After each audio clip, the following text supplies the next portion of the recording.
Hello guys, welcome to the next video.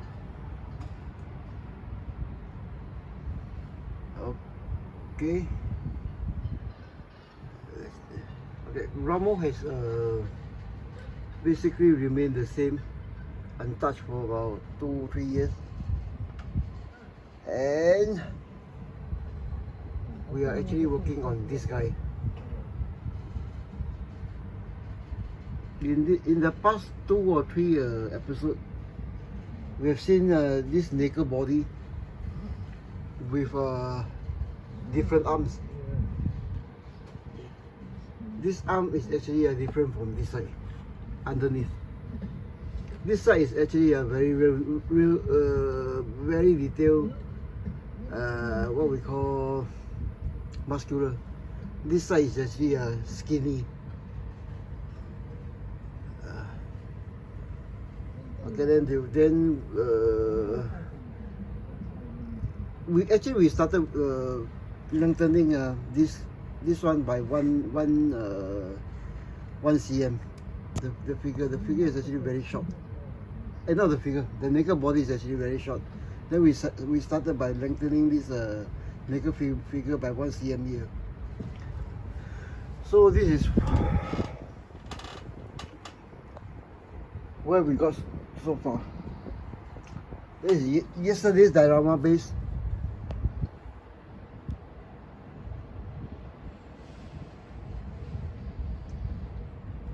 That we did yesterday in, I think, about half an hour.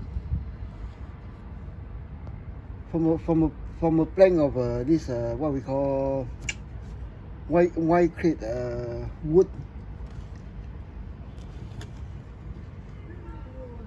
to finish in about half an hour at about Singapore, costing something like about Singapore $2, not counting the bicycle spoke here and here. Most of the cost actually came from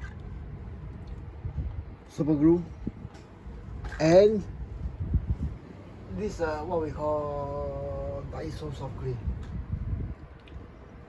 But basically all here are real natural materials.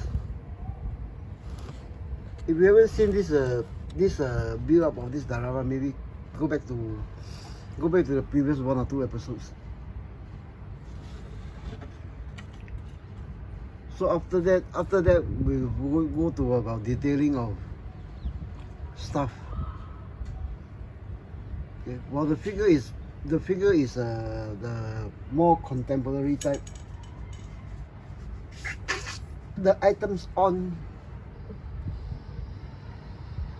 are basically of course the headsculpt is the current type also versus the dragon type.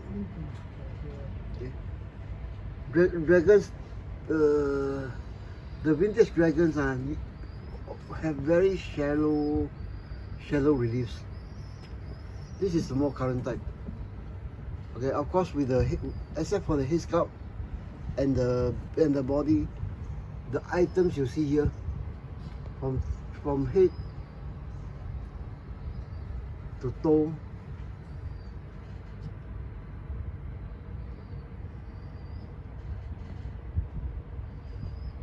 are 20-30 years old, 21st century ultimate soldier dragon items. This harness that you see is actually rubber with molded rubber So are all these.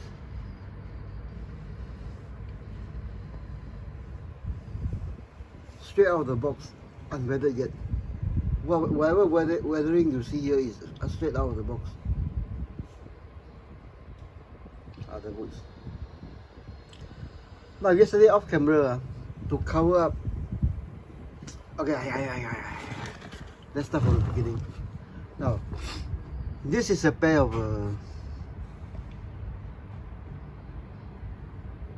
British shots. Okay. This one I think is the more current type. Yeah, this one I think is the more current type.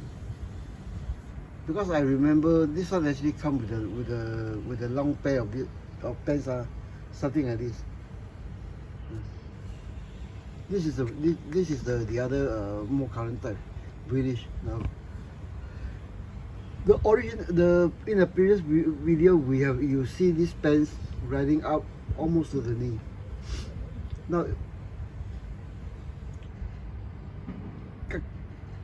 khaki pants or sand pants are sand color pants are pants, whether they are German, a civilian, or an Afrika Korps.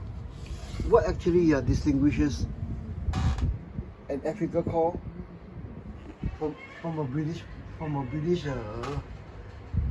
guy, from a British soldier, is actually the length of the pants, of the shorts. Sorry.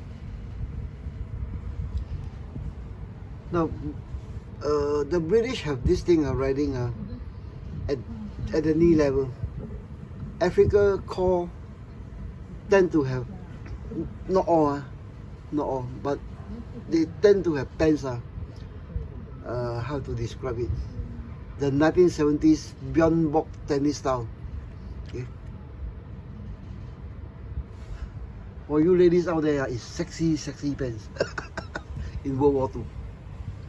So yesterday actually I took the liberty of rolling up the British one by two folds, and then I came into a problem. The whole figure for some reason looked unbalanced, and I realized all the colors, there's no focal point. Then the other problem is actually this figure. This figure, while they have beautiful legs. Give me a second. Okay, while this figure has beautiful legs, almost conceal knees. This part actually digs in, making the legs from behind a bit funny. Okay, a few issues. So to actually, the main one is actually there's no point to capture the figure as the diorama as a whole. No focal point. So I added bandages, real bandages in PVA last night.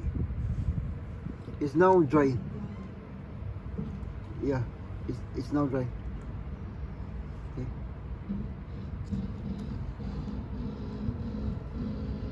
The next one is actually obviously the leather straps.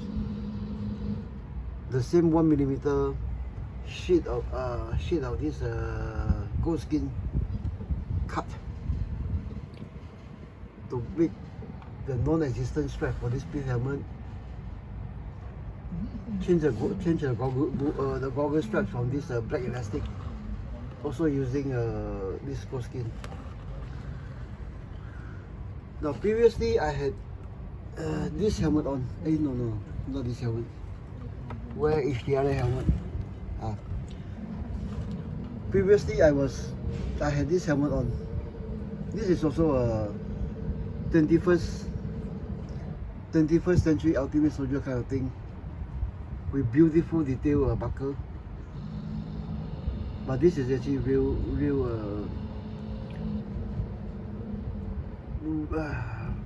how to describe, vulcanized or rubberized plastics. But I changed this thing from here to here. This is actually not a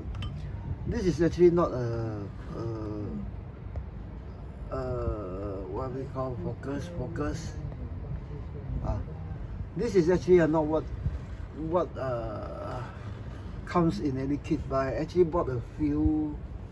Okay, let me go to my scrapbox. Okay. Actually, it came like that, and it's a Vietnamese NVA. I got this from Taobao, I think quite some time ago, but I like it is because of the detail.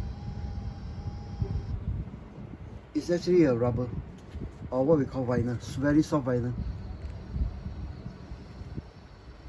Okay. It came without the straps. So it actually is a simple process of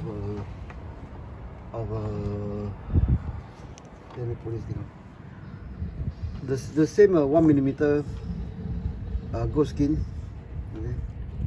Cut, then of course the side focus stay. Okay, it's cut. The side are burnt, and then just super glue in there, and then more burning to create the curves, the wavy pattern. Okay, take off this one. You can see still see the star there.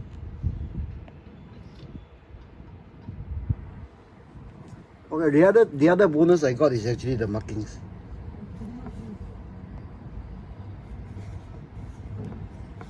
Previously, also quite some time ago, I bought a sheet of this. Also from Taobao. What it says is 16 冰人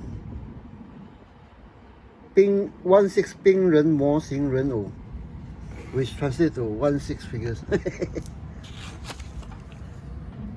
Okay, I know it's this sheet, but I can't remember what was on that sheet.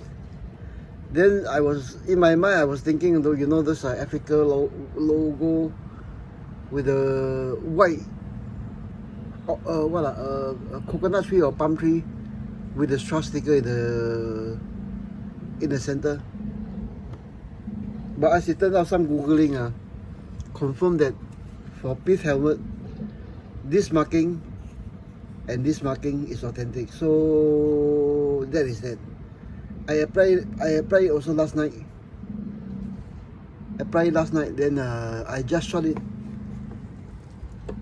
the whole thing out with rattle can matte varnish to take the sheen off and the edge off the decker. Then I think this episode will go on with weathering.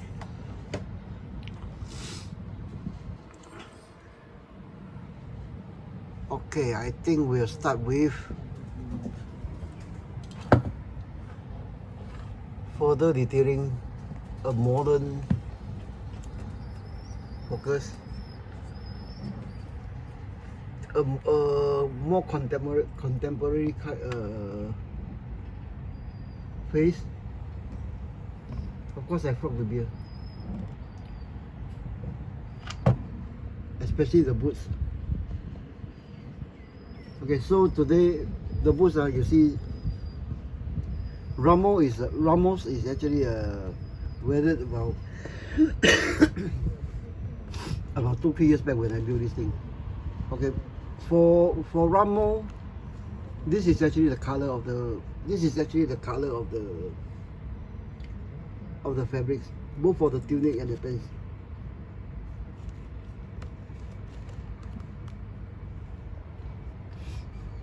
The reason I still have this color is because I actually weathered built figures.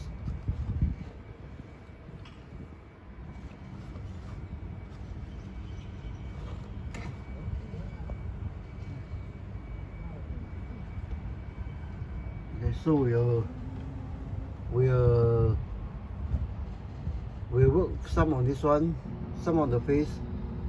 Do a general weathering, especially on the boots and the bandages. So right now I see you guys in. Hey, give me a second. I see you guys in.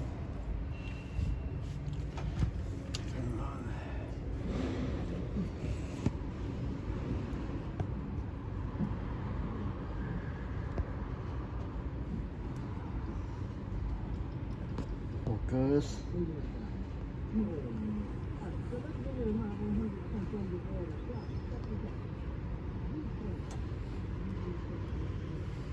Okay.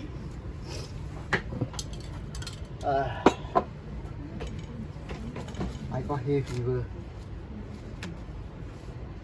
My nose is still running. But every morning. But it will stop.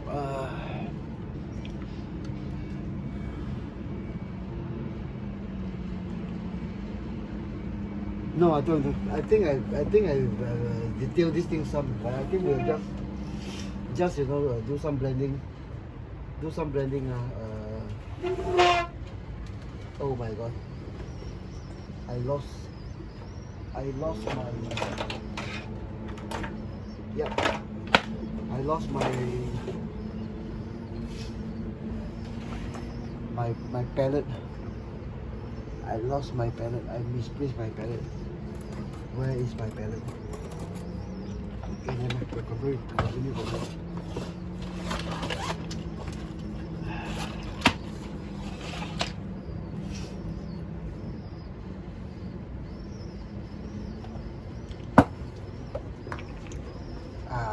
Paintbrush. My good.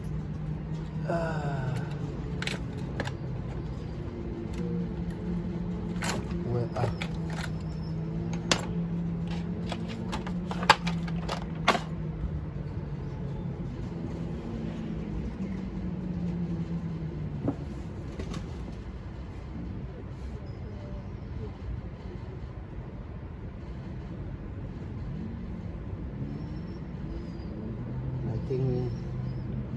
I think this one. No, I think I know this guy actually needs. Yeah, definitely some shadows.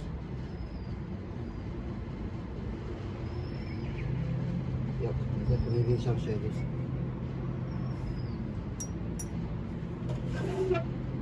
So,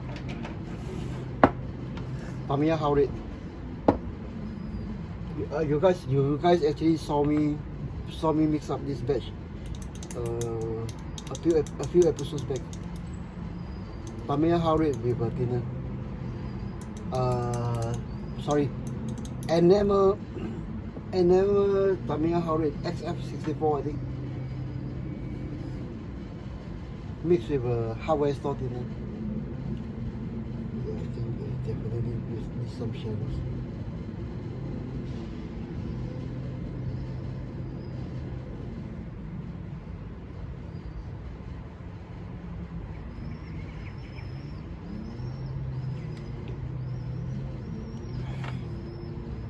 Forgive me, yeah. This is one of those things that I still can't do on YouTube. To concentrate, paint and think and talk at the same time.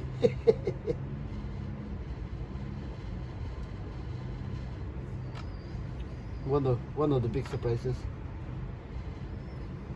You know, sometimes when my wife, my daughter come into the room and you know just ask me something and chat with me or something like that, it's one thing. But speaking on camera while doing this thing is, you know, something actually very, very different.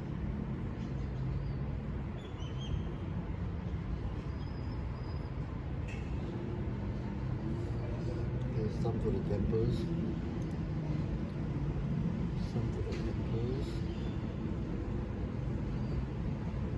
Okay, the cheek, the sung of the cheek, the sing of the cheek, the how do I call that?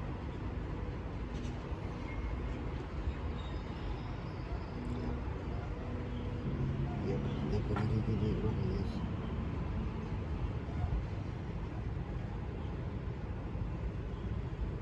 Yeah, it's more or less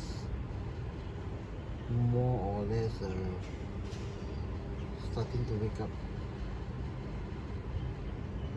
Okay, I think I overdid on this one,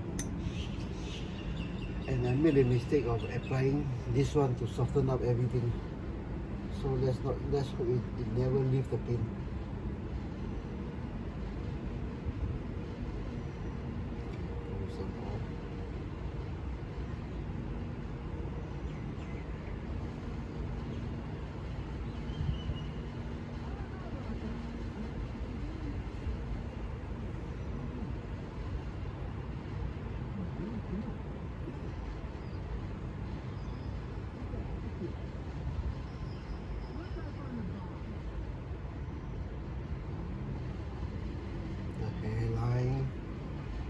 Yeah, and then of course we'll get some freckles in.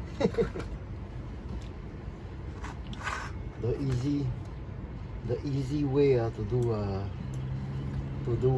detailing. High cramp also.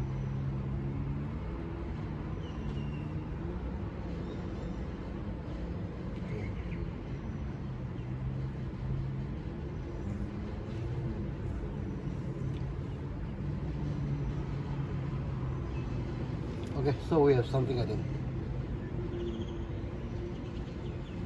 Okay, I'm quite pleased with it. So we'll continue Tamiya Howrit, and that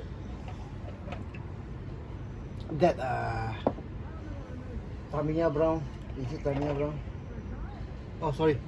This is Tamiya Howrit XF9. This is Tamiya Fred Brown XF10. Hi. Okay, so I pick up the stitching here and there.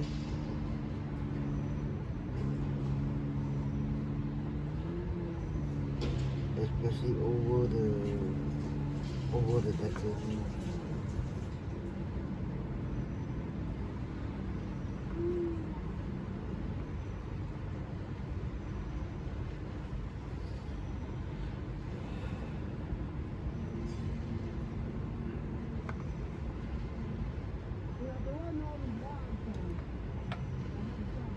I think this is going to be another boring session for you guys.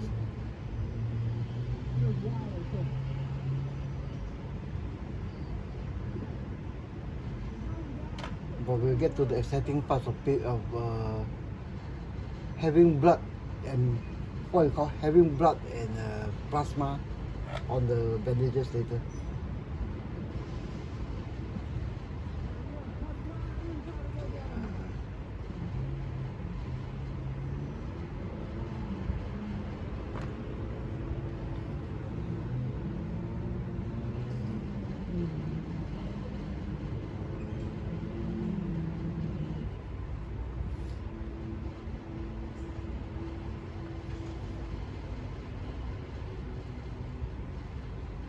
Okay, so with only the Howrit, we'll come to something like that. Okay, with the stitching over the under the decal. Shall we darken it? No, I think we go for a different shade. Subtly.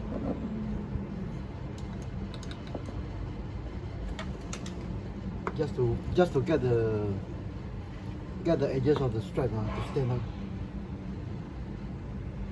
Looks like it's sitting down instead of being molded in.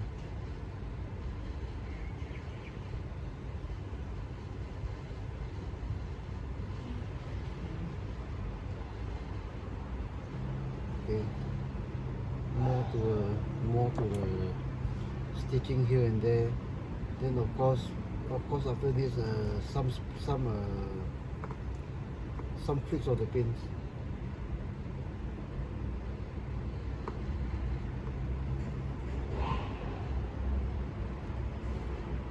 Of course the air what we call the vent buttons here. I hope you guys can see. Even a little bit will make the things like that stand up. Then like what I've been hopping over weathering and washes, dry brushing, painting of 1/6 figures item over the years. It's actually part of plastic, not plastic, part of modeling. I mean, if you see those clay figure, China figurines. China not as in China, but China as in clay, porcelain.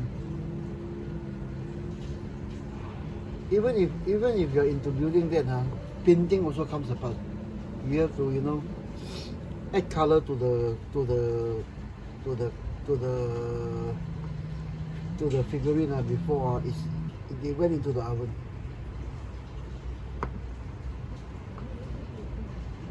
Then surprisingly, actually, when I come back to 1/6,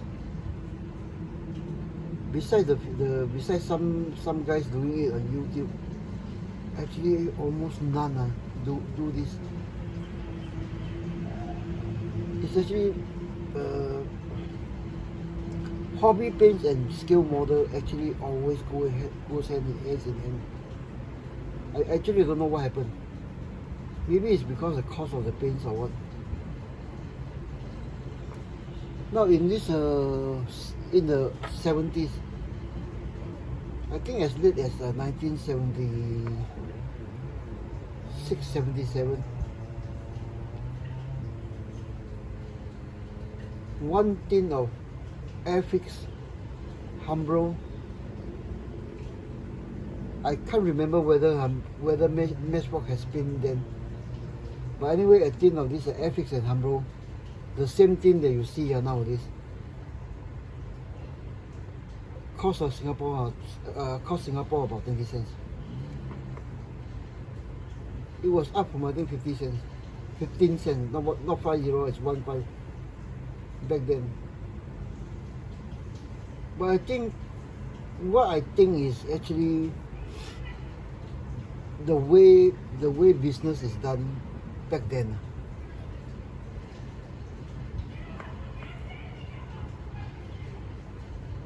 Back then, people tend to throw something into the basket. For the customer, but primarily to promote the use of their products. Now they understand that a good Airfix model, Matchbox model, or whatever model. At that time, there's no 1/6. It's not invented yet. The only 1/6 is known as 1/12 Barbie. Okay? Or this G.I. Joe, this type of thing. I remember seeing a G.I. Joe commercials in the telly in the 70s when I was in primary schools.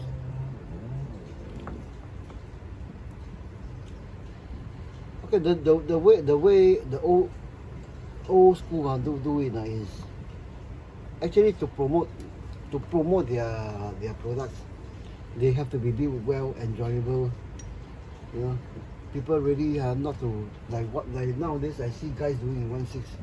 They will do a box, go back home. Either they build it very fast, or they build it meticulously. You're thinking whatever come out of the box is actually authentic. Then they end up with figures like that. Give me a second. End up with figures like this, straight out of the box. I got this in a lot sale also. I think together with Rommel. They can, they can go to this one. Oh, it's not keep on like that. This one, I'll adjust this one, this one. They're thinking of, oh, it's like that. Back to the 20 cents per tin. The tin topic. Now, in the old days, whether you're selling canned food, or selling a plastic model, or selling a stationery or whatever, the tendency is actually to have something thrown into the basket for the customers. But it's not for the customer's benefit also, it's actually a sort of a mutual thing. To have that box of air fix kits fixed up properly, one needs to take it a step further.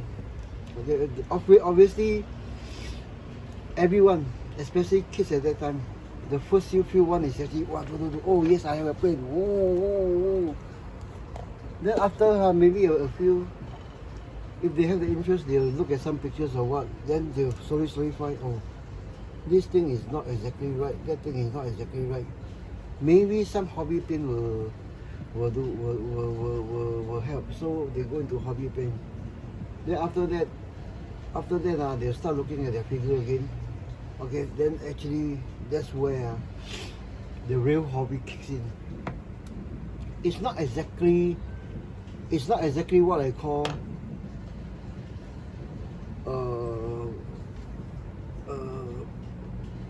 things thrown in the basket for the customers' benefit only. It also helps them to promote their product, to sell their products. Today I will put this thing, this 20 cents hobby paint into their advertising and promotion budget. Okay, so with some hobby paints, we will have something like that. Maybe natural light, okay, like that. Method to this thing. Subtle differences, but there is there. I think I go this headsculpt. I don't think I go with for this face. I don't think I go over it with what we call matte varnish. I think with the semi-gloss or slightly semi-gloss, it goes to the sweaty, grimy, hot African desert. Okay.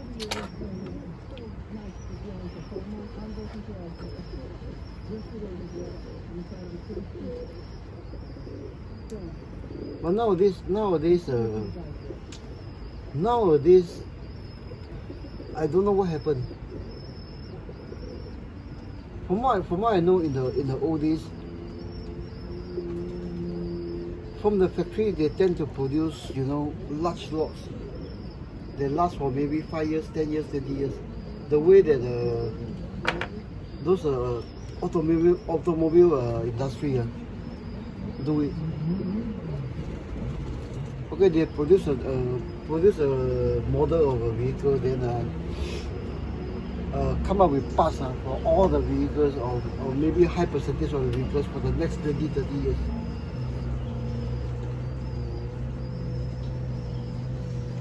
Then they did away with this system with this system I think in the 80s. They start doing this one in the mid-80s. Yeah, I think it's mid-80s, if I remember correctly. Hey, I don't need a good brush for this. Sorry. Let me go for the those other brush. Other brush. I think I find a place to keep these two brushes. They are the only two. This is my still decent, pointed brushes. This already tagged. This is my good brushes that used to be pointed last week. So I keep it somewhere. Then we'll go to the other section, hands.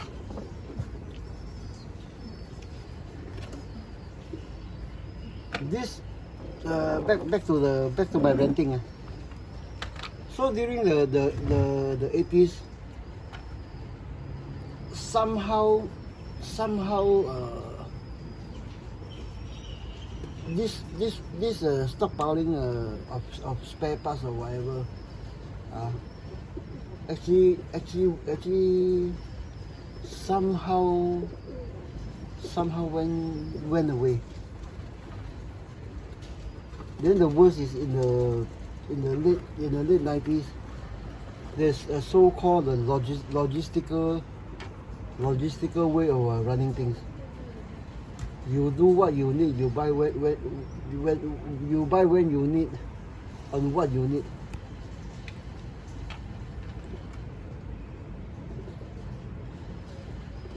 And of course, with this one, the theory is you save on the warehouse cost. You have a better use of manpower, blah blah blah. You know, and that's where we end up today. In a nutshell.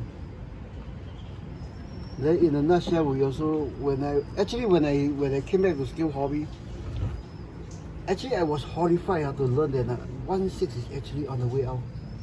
We may be seeing the NDs.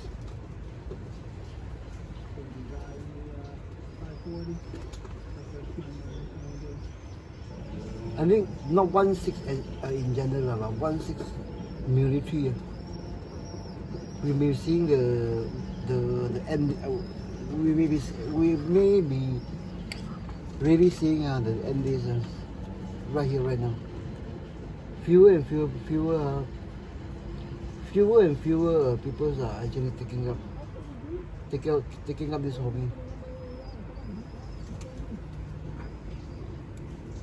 Because 1.6 to many people means it's actually very fragile. It's actually something that to be handled along the lines of nuclear radioactive material.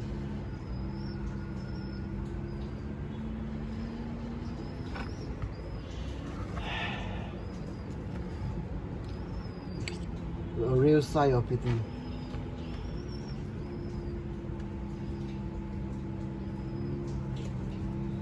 I mean, those are manufacturer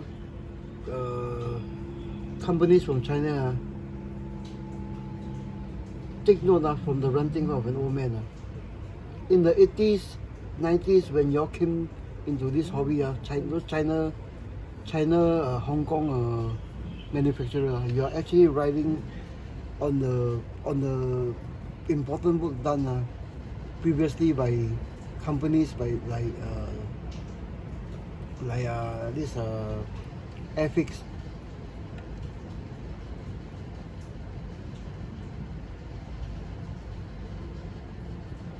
Matchbox.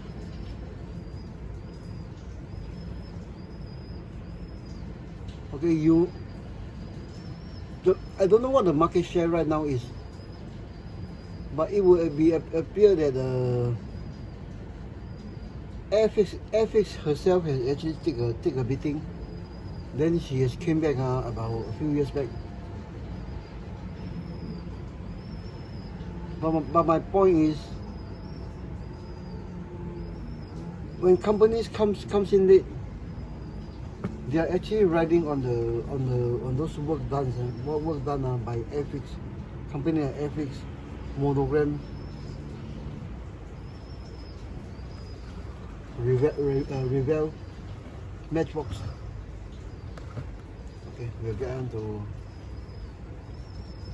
Okay, so far you notice I still haven't used any black washes yet. quite simply because it's in Africa. And a bit of black goes a long way.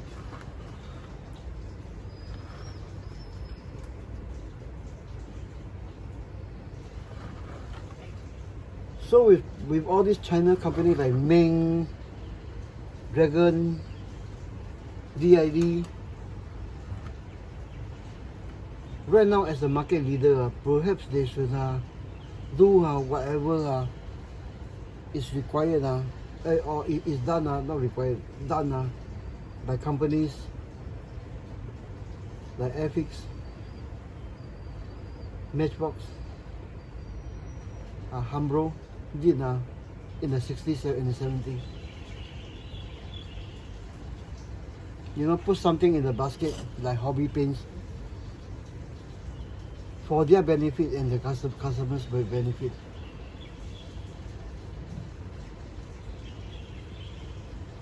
You know, in those days, even in those days, 15 cents, 20 cents tin of hobby paint by Airfix and Hambro. It's actually a budget of someone's something. It's not a natural way. It's not a natural thing to buy when anything just came into this hobby. But I think the company that changed all this is actually Tamiya.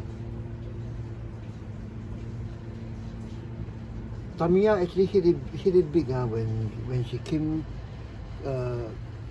into the picture and really hit it back in the 1980s.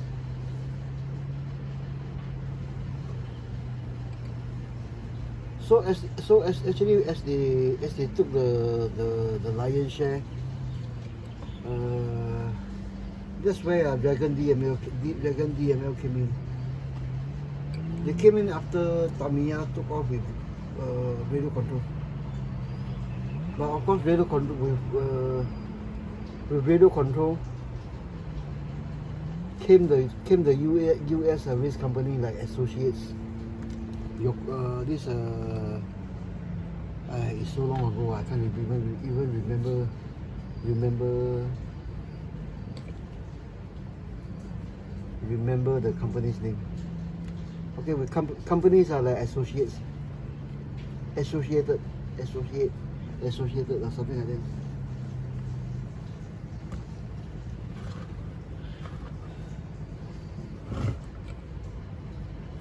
But obviously at that time, Tamiya has also captured the most of the plastic modeling market also. Quite simply, this is way before yen is expensive. In those days, because of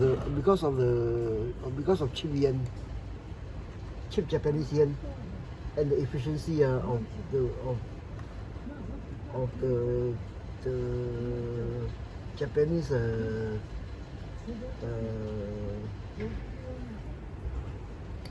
the Japanese manufacturing, blah blah blah.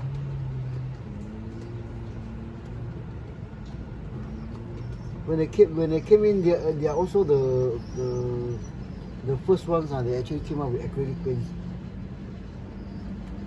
Then with acrylic paints came the perfect excuse that okay, they can charge for hobby paint. Then of course with the market like that, somehow Airfix and this Hambro actually their price went up to over $1. It's Sing dollar.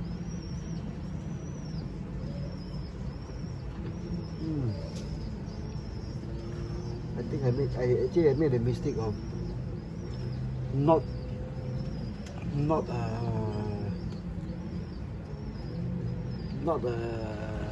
having this map varnish on this pair of boots.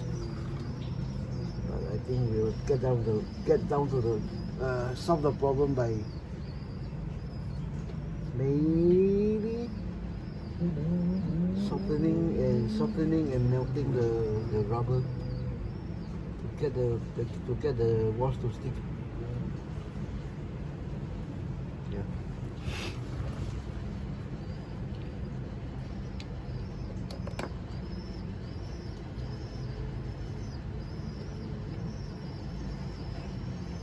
So perhaps now to maybe get all the hobbies going, newcomer come in, open up the market again.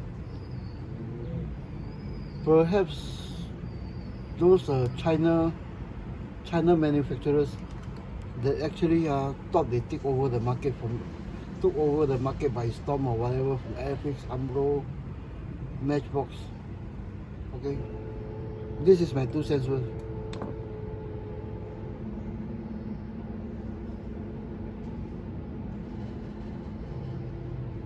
I mean, in those days when I was growing up, I was born in 1963. When I was growing up, there was not said value added. Value added is another thing. It's something that extra that's thrown into the basket. You know. Even sometimes when we go into the retail, buying retail for things like stationery or what, they will just throw in maybe a sharpener for you, pencil sharpener. Maybe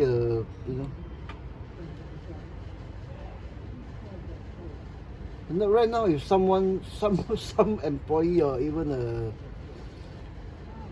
someone will do something like that, without any official promotion, I think she'll get fired by the end of the day. Okay, I'm picking up the buckle here.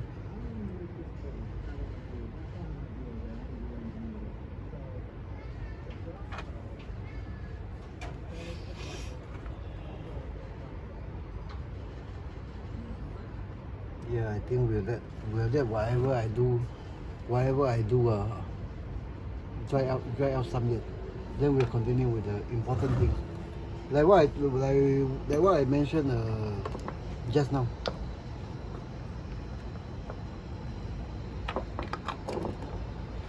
The whole diorama is actually lacking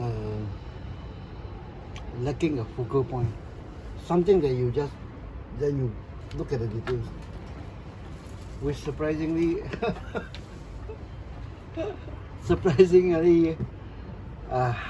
last night came in the form of two rail bandages. Okay, of course, PVA soap. PVA soap bandages. Yeah. Because when I roll up the pants, this part actually look very, very funny. It needs something to break up the whole thing and then basically cover this funny part. The knee joint on the front looks very good. Only a line here. It's actually behind there where there's a deep V here. They look very, very funny.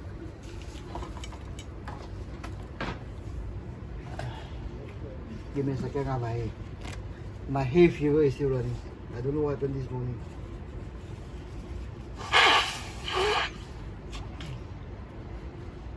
So things like detailing, where is the heat?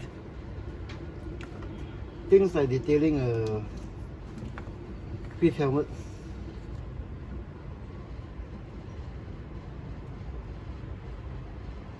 All these are actually done by mostly by colors and shades. Okay.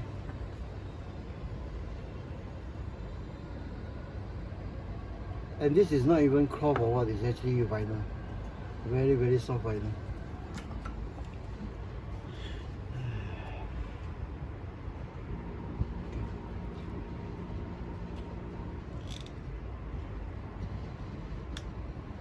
No, actually, when back to my renting,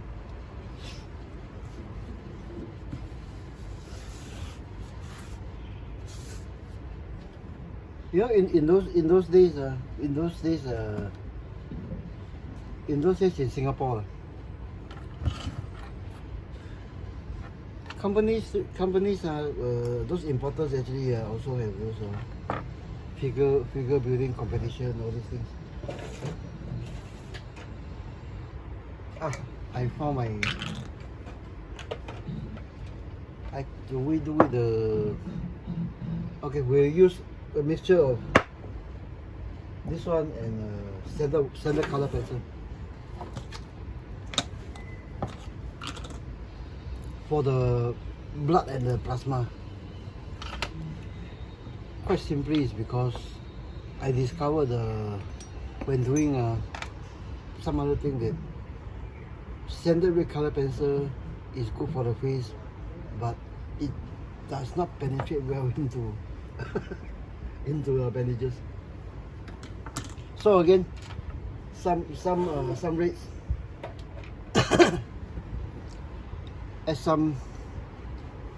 add soup, add a lot of thinner, it became a wash.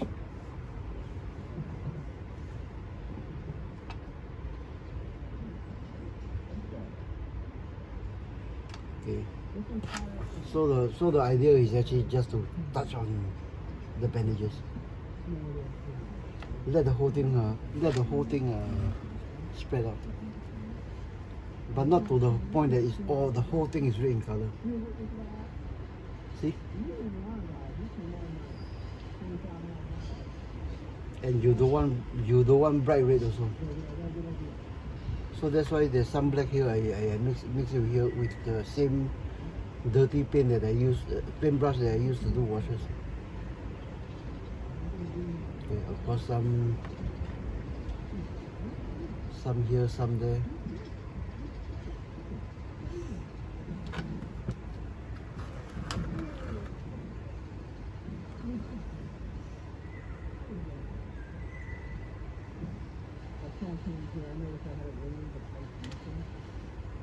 Then of course with bandages, it's not all wound.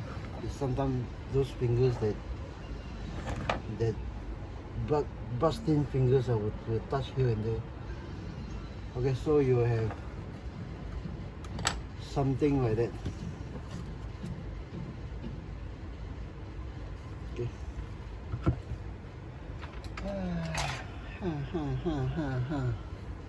Usually for red, I just throw it away. But where is my head again? Let's see if I can get some small brush here. It's too thick.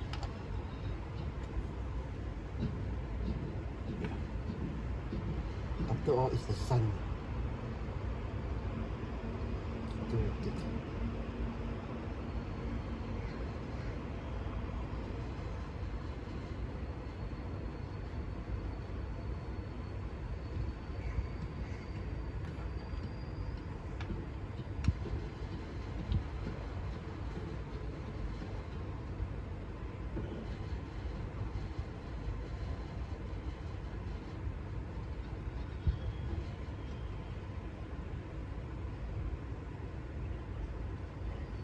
Now this modern headsculpt is actually very much easier to do than those old vintages.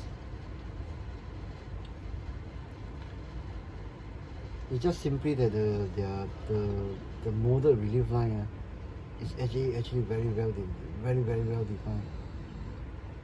Okay, I think that's as far as I will go. It's quite simply because I can't see. My eyes are short, my eyes are bad. Okay, some of them are temples. Okay, so we have something like that. Shall we do something with Rommel? Okay, we'll touch up a bit of Rommel also.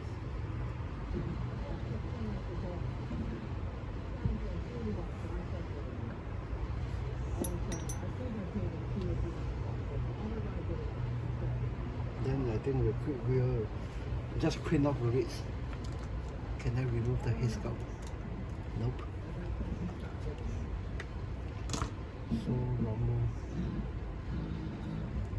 I hope you appreciate this, old man. Oops. Already is too much. See, it already is too much. So, leave that on.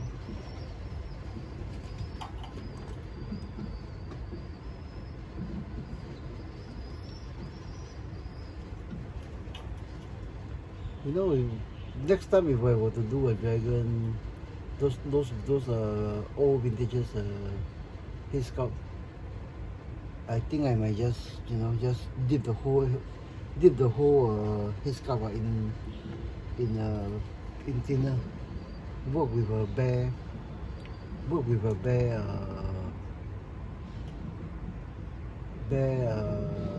whatever material is there.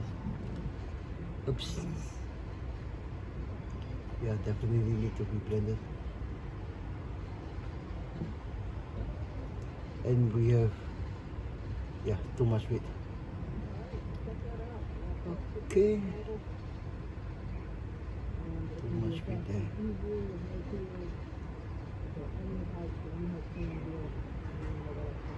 It looks like we have a wounded Rommel. Okay. Try to blend everything together while pulling off some of the reds.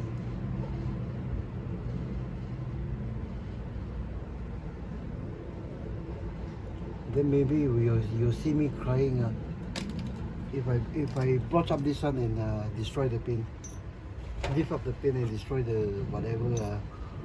Then I have a chance to go back to working, dipping the whole thing in thinner and work with a raw material.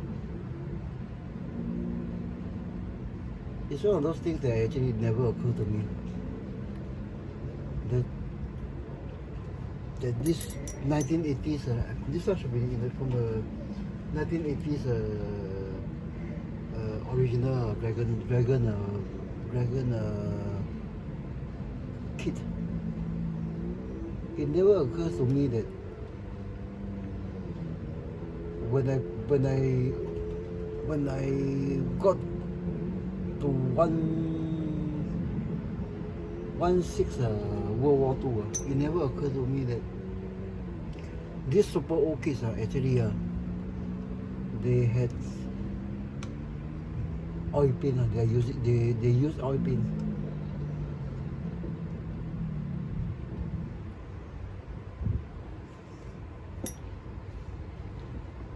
Yeah, I think more diluted one, and then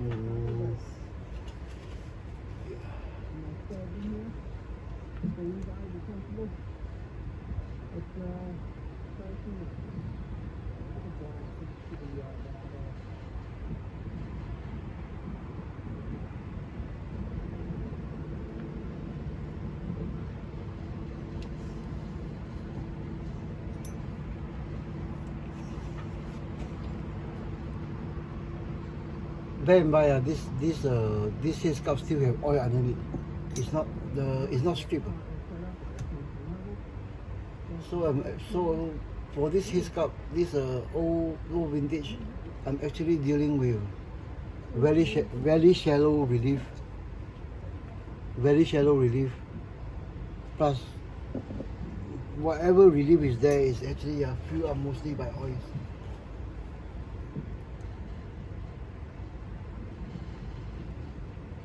And oils, if not handled properly, once they leave the face is basically gone.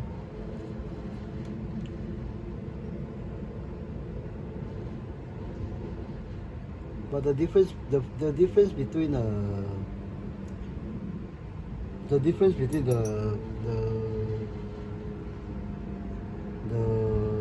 molded relief is actually very telling, very telling.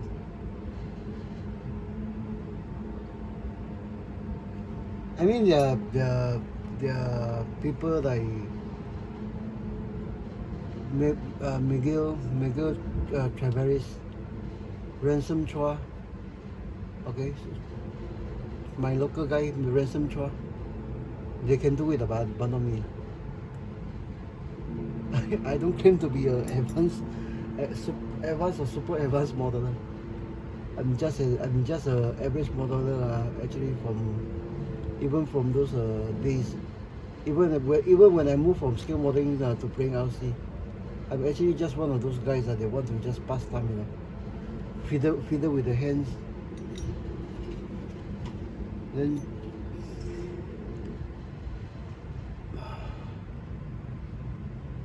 yeah, I think we have done some service to Rommel. Yeah, I think I better stop. The oil is lifting up really. Yeah, I think I better stop.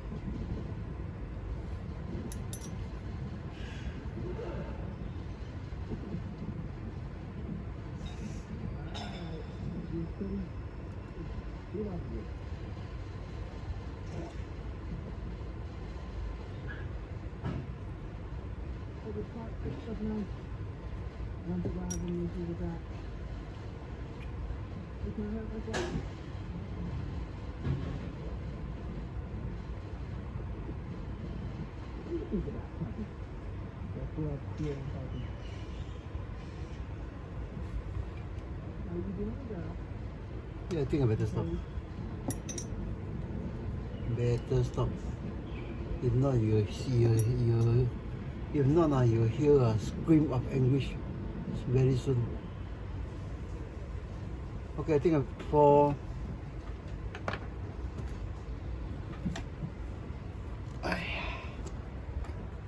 Rommel,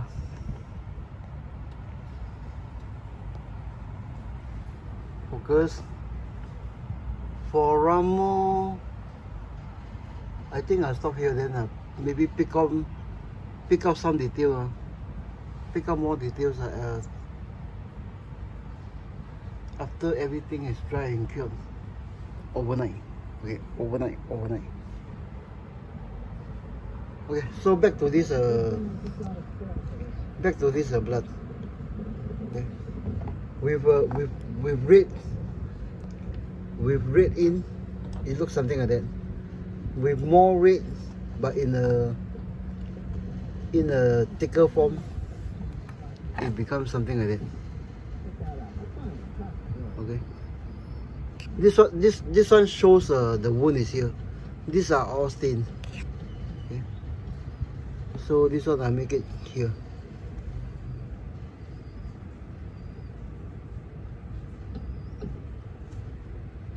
Okay. After this one, I will add yellow to the bandages. I will pull you guys down to take a look. Then we'll end the session here. We'll continue, you know, with the mumbo jumbo, except my Rommel seat.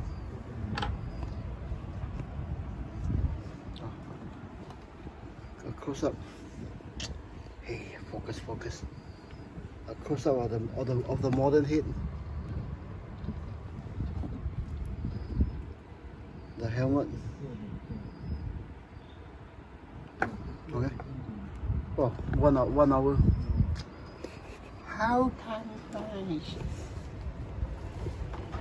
So a quick add of the yellow. Then I think we'll put you guys down. Then we'll end the session here. But today's renting is actually mainly I don't have yellow, so I don't have yellow anymore. My local Tamiya agent still haven't have yellow for the past 2 years.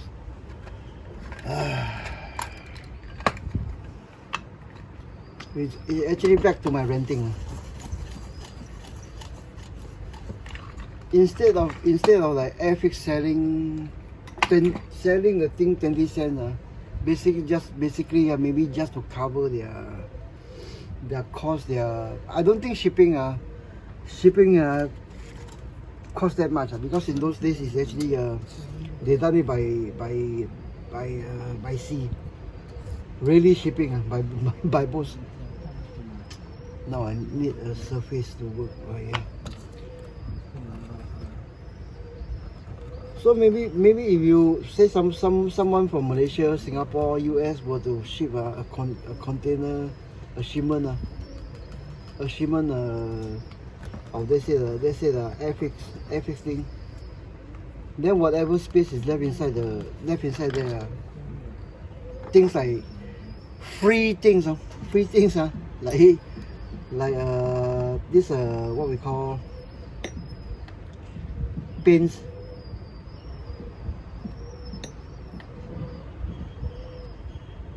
It's just thrown in.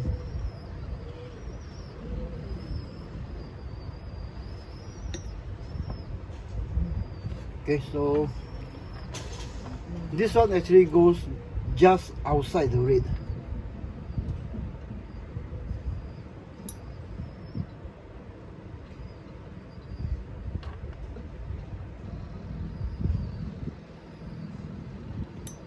I think the yellow is too weak.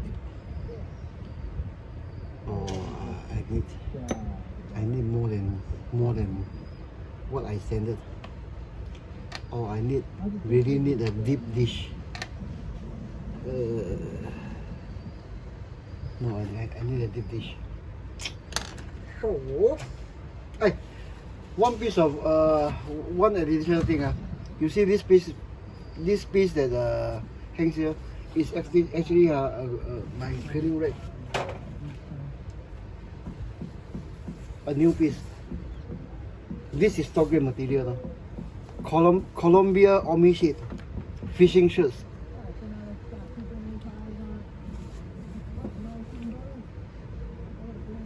But of course I don't cut things items like that new.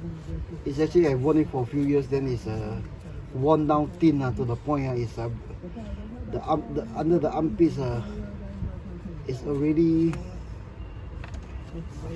You can have sheets like this. Cut off whatever you need. This piece actually came off.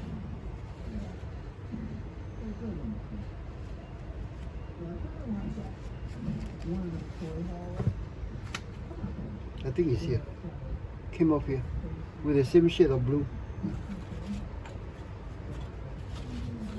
This is Columbia, you know. Omi shit. Okay, bear with me for another minute or so. I get more yellow.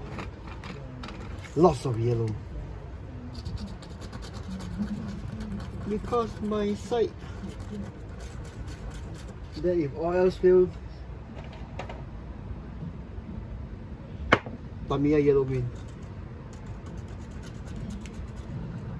As we are pressing for time. I don't like my video have to go way overboard. Okay, so because when I go overboard, I discover funny things happen.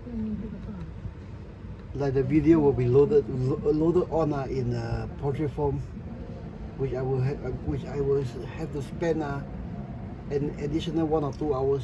Nope, still too funny.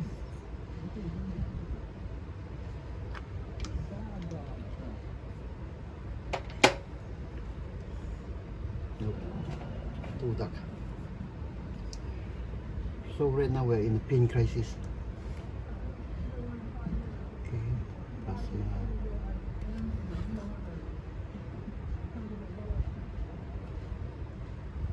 Okay guys, I think I finished most of this one off camera.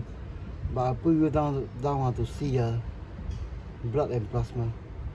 Blood and pus or blood and plasma, whatever. Okay.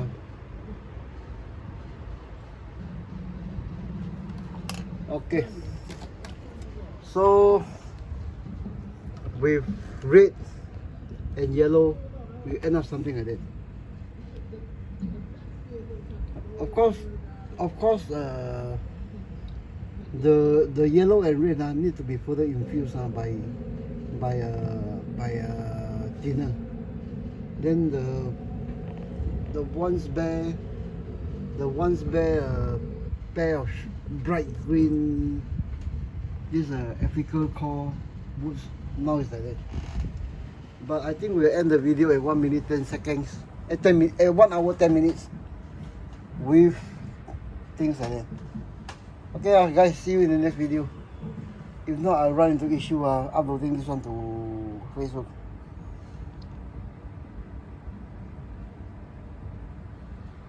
But I think the most important thing is actually my renting about, you know, getting the hobby going again. 16 military is dying. I can see the end is. I can feel the end is.